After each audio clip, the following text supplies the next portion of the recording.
So with active isolated stretching, we want to isolate the muscle that we are going to stretch.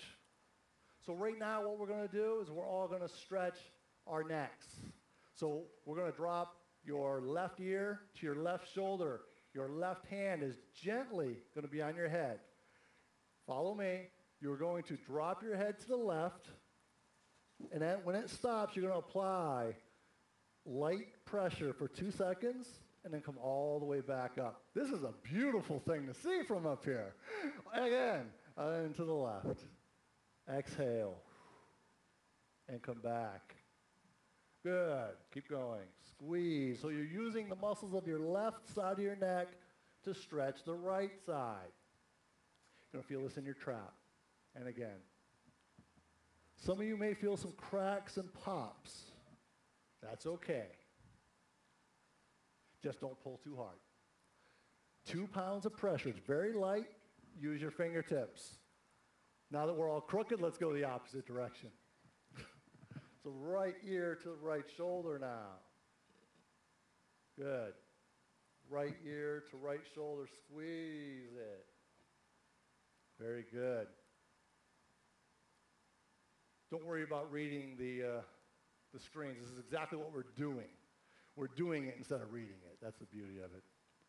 So use your same hand, your right side, as you go to the right. One thing I just saw is you don't want to go straight back. If you have any vertebral artery issues, you can cause a stroke. I just woke you up. Let me explain that and how we get around that. How we get around that in active isolated stretching is we would lean forward and then lean back, then take the head up. That will create a natural arc in the neck so you don't have to worry so much about the vertebral arteries there. How's everybody's neck feel now? We just did one side. We did both sides, but now turn to your partner to the right. Everybody turn your head to the right. How far can you get? Group looks good. Everybody to the left, please. Typically, we have a harder time going to the left. Group is pretty good. Those of you that have a hard time going to the left, let me know when you get on the freeway. I want to make sure I'm not on it. Okay? Just kidding. One of the things we did earlier is I was talking about breathing. Breathing is very important with this. You don't want to hold your breath. You want to exhale everything out. Let all that bad energy go. Exhaling helps your body relax. So it's the same with the agonist. The breathing also helps you relax. So what I'd like to do is have everybody just turn to the right, and we'll take our left hand, place it on our cheekbone, and just gently assist turning your head. If I blow out like that, that's for you. And then come back to the center again.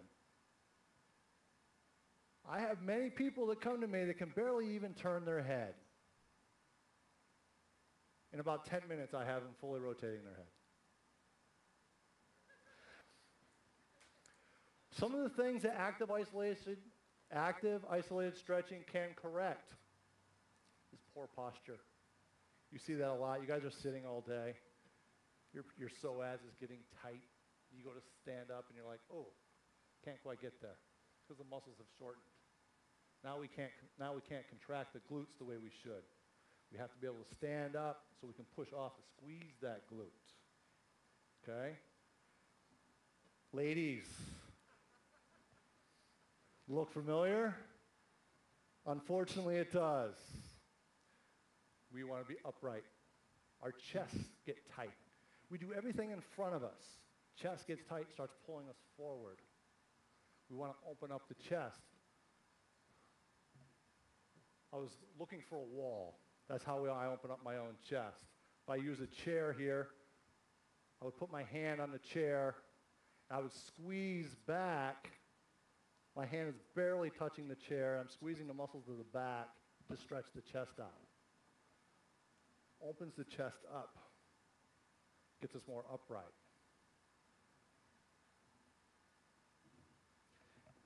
Okay, we talked a little bit about the effects of aging. What are some other things that can inhibit our flexibility? The answer's right there. Did anybody have a quick growth spurt? Major contributor. You were about 13 probably. You grew about 5 inches. The muscle can't keep up with the bone. Now all of a sudden he's got tight hamstrings. He's never had them before in his life. Okay? Hamstrings are a big cause of back pain. I would even go further and say calves are a bigger part of back pain. So periods of rapid growth is another big determinant. If I am not flexible, I have to now work harder to move. Now I'm going to get fatigued faster because I'm working against my own body. Okay? The more fluid you are, the more easily you're going to move, the less exertion you have to put out.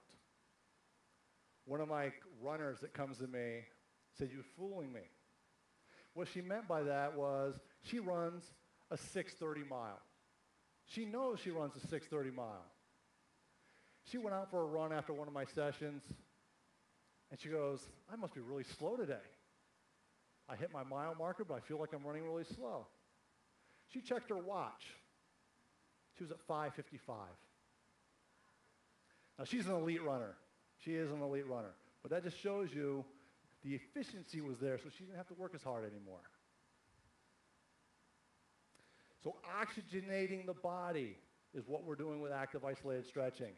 Get the oxygen and the nutrients to the muscles where it needs to be. That's where the health comes in. A lot of research is being done about dementia, Alzheimer's, spending thousands, millions of dollars on it. Has anybody thought about opening up the neck muscles so the blood gets to the brain? So the oxygen gets to the brain? I'm not saying we cure it. I'm saying we can help. Okay?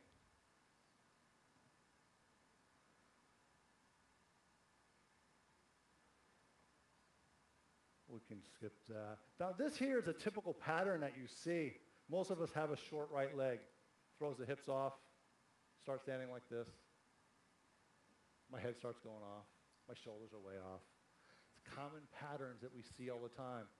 Not even aware of it when you're standing. People will come to me and they're talking to me. I'm like, "Do you always stand like that?" They're like, "What do you mean?"